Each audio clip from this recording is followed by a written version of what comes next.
السلام عليكم ورحمة الله وبركاته.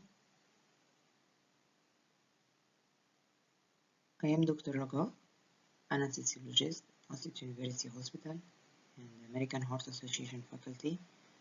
My lecture today is about airway management.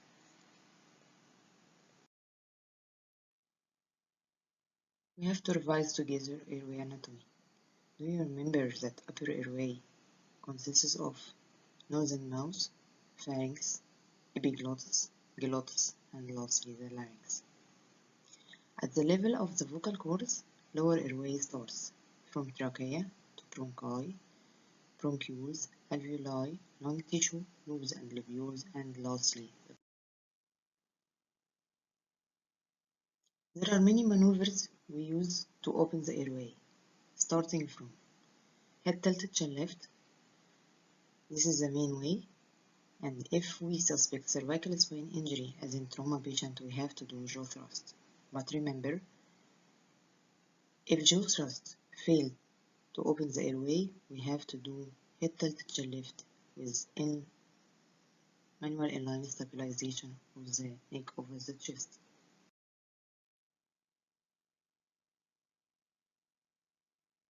To maintain opening the airway, we have to use adjuncts.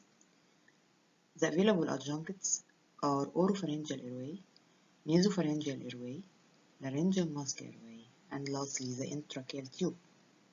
We will discuss them in details. First of all, oropharyngeal airway, OPA. The proper size of oropharyngeal airway is measured from the corner of the mouth to the angle of the jaw. It has many sizes, ranges from 0 to 6.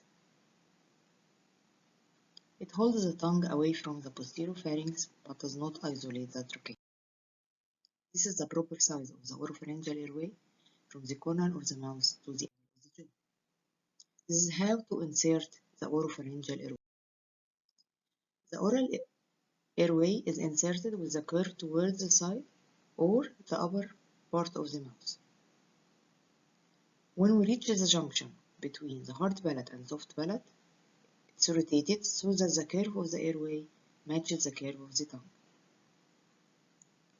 Contraindication of insertion of the oropharyngeal airway is conscious patient because it stimulates the gag reflex and the patient is liable to vomit and aspirate.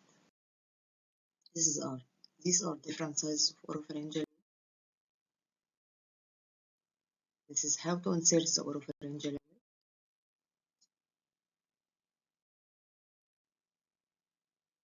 2. Nasopharyngeal airway. It's a rubber tube that is designed to bud just inferior the base of the tongue. To reach what? To reach the nasopharynx only. It passes through one of the nares and can be used in patients with intact gag reflex. So we can use nasopharyngeal airway in conscious patient, semi-conscious patient, and completely unconscious patient. It's contraindicated in cases of suspected or possible basilar skull fracture. And how we suspect basilar skull fracture in a patient?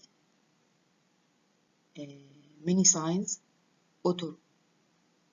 otorrhea, rhinorrhea, raccoon eye, and battle signs on the mastoid process. There are many contraindications for nasopharyngeal airway, including coagulopathy or bleeding tendency, and also it's contraindicated in patients with nasal fracture or paranasal sinus fracture.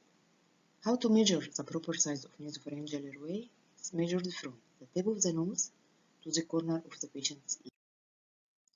These are different sizes of nasopharyngeal airway. This is the proper size of the nasopharyngeal airway. This is how to introduce the nasal airway. The nasal airway is lubricated with water-soluble lubricant. The bevel tip is inserted directed towards the septum, with the nasopharyngeal airway directed perpendicular to the face. If resistance is met, rotating the nasopharyngeal airway may help, or the other nostril may be. 3. the laryngeal mask airway, LMA. This is the laryngeal mask airway. It sits over the glottic opening. Also, it's available in different sizes and has a drain tube to aid in gastric suction. These are different sizes of LMA. This is how to introduce the LMA. Proper position of the LMA sits over the walls. 4. Endotracheal tube, ETT. It is the preferred method of airway control. It has many benefits. It isolates the airway. It allows for ventilation with 100% oxygen. It decreases the risk of aspiration.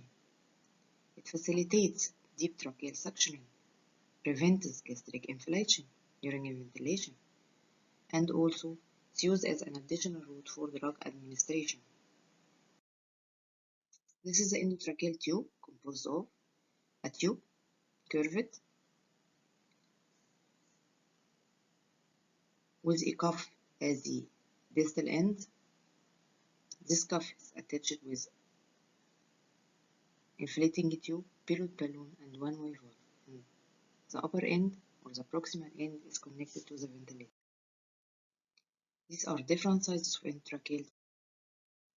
What are the indications for endotracheal intubation? ETT is used in patient who is unable to protect his airway, in patient with oxygenation problem requiring high concentrations of oxygen because it can provide up to 100% oxygen. Also, it's used in patients with ventilatory impairment requiring assisted ventilation. Complications: hypoxemia, trauma to the airway with hemorrhage, esophageal intubation, vomiting leading to aspiration, loose or broken teeth, and lastly, it may injure the vocal cords. To insert an endotracheal tube, we have to use many adjuncts. First of all, laryngoscope. Laryngoscope has different sizes with different shapes of blades. It consists of a handle and a blade, and the blade has light source. Also, for insertion of endotracheal tube, we need different sizes of tube: forceps McGill, oropharyngeal airway, forceps artery, and a syringe. This is the endotracheal tube in place. Any questions? Many thanks.